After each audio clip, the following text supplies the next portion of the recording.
Friends, welcome back to the channel. On October 20, 2025, at Sotenäs Air Base, Swedish Defense Minister Paul Jansson stood and watched as the first JAS-39 Gripen E fighter finally touched down on Swedish soil. It was not just the arrival of a new jet, it was the result of 12 years of planning, investment, and determination. And in that single moment, the world could clearly see something that had been building quietly for years. Sweden was no longer just another small European country with a respected military. It had become the strongest military power in Northern Europe. Behind that landing stood a massive 170 billion SEK defense transformation, a long-term effort that reshaped Sweden's armed forces from the ground up. The numbers tell the story clearly. In Global Firepower's 2025 rankings, Sweden stood 27th in the world, with a power index of 0.4835, placing it far ahead of its Nordic neighbors, 11 positions ahead of Norway, 18 ahead of Denmark, and 21 ahead of Finland. But this rise did not happen because Sweden chased size for the sake of size, and it did not happen through reckless expansion. Sweden did it through smart modernization, strong planning, and something even more important, the ability to build advanced weapons at home. That is the real difference. While many countries depend heavily on foreign suppliers for their most critical military systems, Sweden has spent decades building its own defense industry, and that decision is now paying off in a very big way. As its defense budget moves toward 2.6% of GDP by 2028, matching or even surpassing some of NATO's most committed members, Sweden is showing that serious military strength is not only about spending more money, it is about spending it wisely on systems you control yourself. And that is where Saab comes in.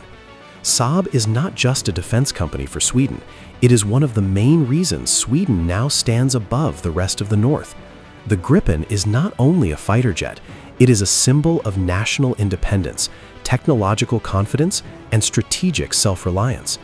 Sweden did not enter NATO as a weak country. Looking for protection at any cost, it entered as a nation with real value, real capability, and real leverage. This is a country of just 10.5 million people, yet it can mobilize around 280,000 trained personnel from its reserve structure, while also producing world-class military technology at home. That combination is rare. It means Sweden brings more than geography to the alliance. It brings firepower, flexibility, industrial strength, and defense model many larger countries would struggle to copy. In a world where supply chains are uncertain, alliances are under pressure, and conflicts can erupt with very little warning, the nations that can build, repair, upgrade, and sustain their own military systems hold a huge advantage. Sweden understood that before many others did, and now that long-term vision is turning the country into a military force that can no longer be ignored. This is not just the story of one fighter jet landing on one runway.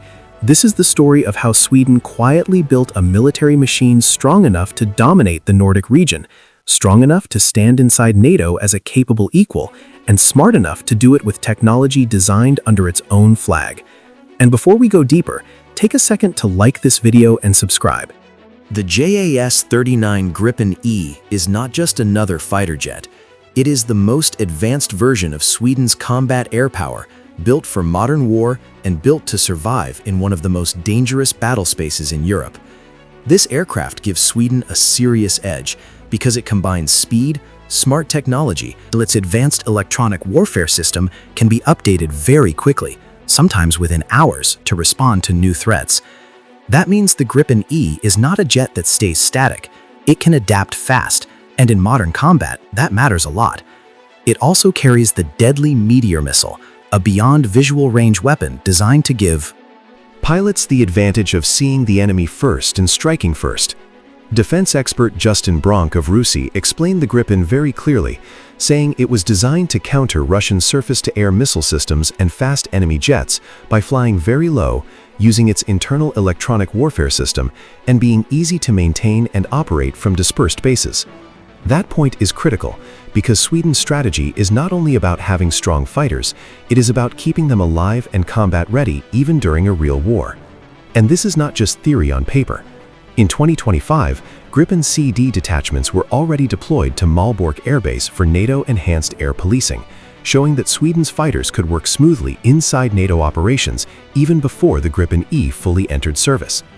Over the next decade, Sweden plans to build a powerful fleet of 60 Gripen E single-seat fighters and 10 Gripen F trainers by the mid-2030s, while upgraded Gripen CD models continue serving until 2040. When those jets operate together with Sweden's 3 GlobalEye surveillance aircraft, the picture becomes even more serious. GlobalEye gives airborne early warning and control, helping Sweden watch huge areas of airspace across the Baltic region and far into the Arctic, making it much harder for an enemy to move without being seen. But Sweden's power does not stop in the sky. On the ground, the Archer artillery system adds another deadly layer. Sweden has ordered 72 of these systems, and they are built for fast, modern warfare.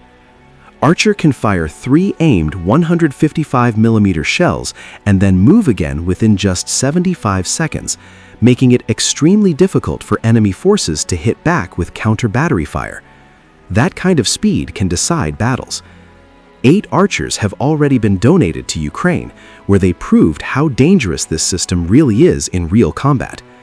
And with precision-guided Excalibur shells reaching as far as 31 miles, Archer is not just mobile artillery, it is long-range precision firepower. Sweden's land forces also bring strong armored punch.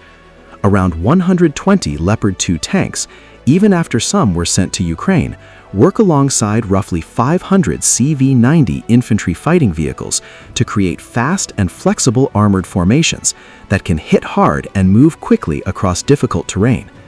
Then below the surface, Sweden holds another major advantage that many people overlook.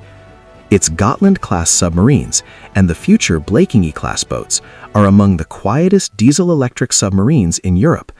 They are specially designed for the Baltic Sea, where shallow waters make life difficult for larger nuclear submarines. In that environment, Sweden's submarines become a nightmare for any enemy fleet trying to enter, patrol, or dominate the region. So when you put it all together, Gripen fighters in the air, GlobalEye watching from above, Archer artillery striking from land, armored forces ready to move, and silent submarines below the sea, you start to understand that Sweden is not building strength in just one area. It is building a full-spectrum military force designed to detect fast, strike hard, survive under pressure, and dominate the battle space from the Baltic to the Arctic. As military analyst Neil Melvin of RUSI pointed out, Sweden brings something very few countries can offer all at once: a well-equipped army, more than 100 advanced fighter aircraft, a modern navy with 5 submarines, and, most importantly, a highly advanced defense industry. And that last part may be Sweden's biggest advantage of all, because while Norway, Denmark, and Finland are all capable military nations, none of them have a defense industrial base on Sweden's scale. That means Sweden is not just buying military power from abroad, it is building much of that power at home, sustaining it at home, and improving it at home. And that changes everything in a crisis. On paper, Sweden's active military looks relatively small, with only around 24,000 personnel, even smaller than all 3 of its Nordic neighbors. But that number is deeply misleading, because Sweden's real strength is not just in its standing army, it is in its mobilization model. By restoring conscription and training around 8,000 recruits every year, with that number expected to rise to 10,000 by 2030, Sweden is steadily creating a huge pool of trained citizens ready for national defense. That reserve pool now reaches around 870,000 people, nearly 16% of the country's entire population. So in peacetime, Sweden may look modest, but in wartime, the picture changes fast. Total force strength can jump to 88,000 immediately, backed by 7,100 reserve officers, 4,700 part-time enlisted personnel, and 22,000 Home Guard members. And within days, not weeks, Sweden can mobilize as many as 280,000 personnel. That kind of speed is extraordinary. In fact, it gives Sweden one of the fastest large-scale mobilization capabilities in NATO, with only a country like Israel operating at a comparable level. Swedish Air Force Chief Jonas Wickman captured this reality perfectly when he said that, on a per capita basis, Sweden probably has the most firepower in Europe. And when you look at the numbers, that claim becomes very hard to ignore. Sweden fields roughly 1,500 artillery weapons, including hundreds of howitzers and heavy mortars. That is more artillery than countries like Germany and France, even though their populations are around 15 times larger. This is not a symbolic buildup. This is not a public relations project. It is a serious national war preparation model designed for speed, resilience, and real combat. And the funding behind it proves that Sweden is fully committed. The 2024 defense resolution allocated more than 170 billion SEK to military defense and another 37.5 billion SEK to civil defense through 2030.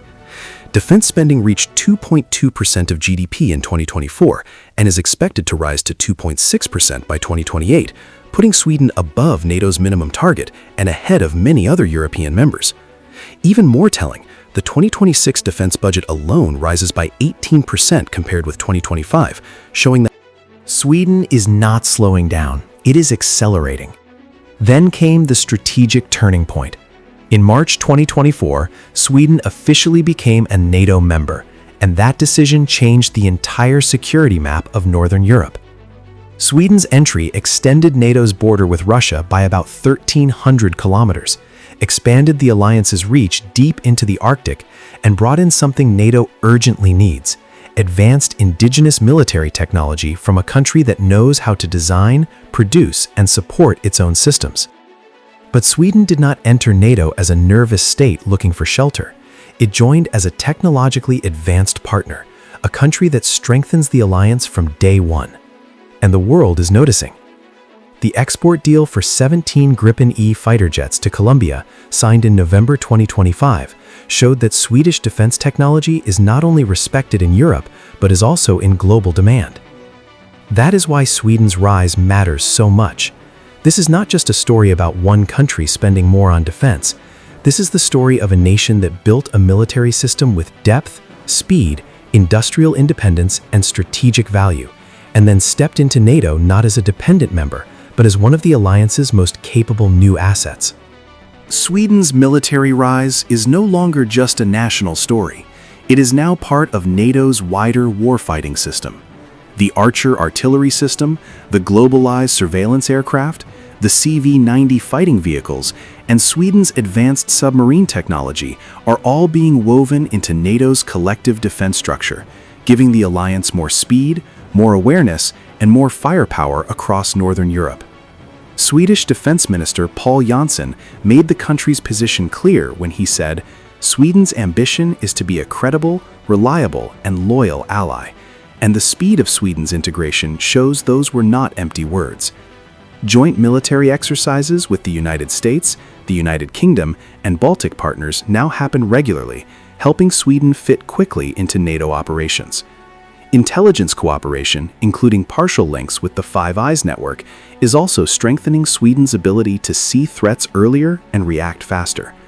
At the same time, NORDEFCO, the Nordic defense cooperation linking Sweden with Denmark, Finland, Iceland, and Norway, is helping create something much bigger than separate national militaries. It is building a more unified Scandinavian defensive front, one that can respond together from the Baltic Sea to the Arctic. And this is exactly why Sweden now stands above its regional neighbors in military rankings. While Norway ranks 38th globally, Denmark 45th, and Finland 48th, Sweden stands at 27th because it combines several advantages that the others simply do not have at the same scale. The biggest of these is its defense industry. Norway and Denmark depend heavily on imported systems. Finland can produce some military equipment, but it still lacks the broad industrial depth Sweden has built over decades. Sweden is the only Nordic country that can design and produce advanced fighter jets, submarines, artillery systems, and radar technology under its own flag. That gives it a level of independence and long-term resilience that is extremely rare in Europe. Then there is mobilization. Sweden's wartime strength of 280,000 personnel from a population of just 10.5 million creates a level of per capita firepower that none of its neighbors can match. Norway has around 23,000 active troops from 5.5 million. Denmark operates about 17,000 from 5.9 million. Finland can also mobilize around 280,000, but it has roughly double Sweden's population, which means Sweden's military weight, is still heavier relative to its size. Technology is another major reason Sweden leads. The Gripen E gives Sweden a modern, highly advanced multi-role fighter that it built itself. Norway operates the excellent F-35, but that platform remains dependent on American systems and support. Denmark still flies older F-16s, and Finland uses Fa-18 Hornets. Only Sweden produces its own advanced fighter aircraft, and that matters because it means the country controls upgrades, software, maintenance, and future development. Defense spending adds another layer to the story. Sweden is heading toward 2.6% of GDP by 2028, which is higher than many NATO members.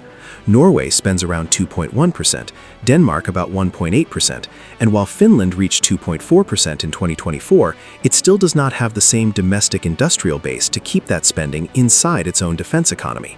That is why Sweden's military growth is so powerful. It is not just buying weapons, it is building an entire ecosystem of defense capability, and that creates a force multiplier effect. When you combine a strong domestic arms industry, a crucial position in the Baltic region, and now full NATO integration, Sweden becomes much more than a medium-sized European military. Like this video and subscribe, because more than 98% of viewers still watch without subscribing, and your support helps this channel keep bringing you powerful deep dives into military strategy, defense technology, and the shifting balance of power in Europe.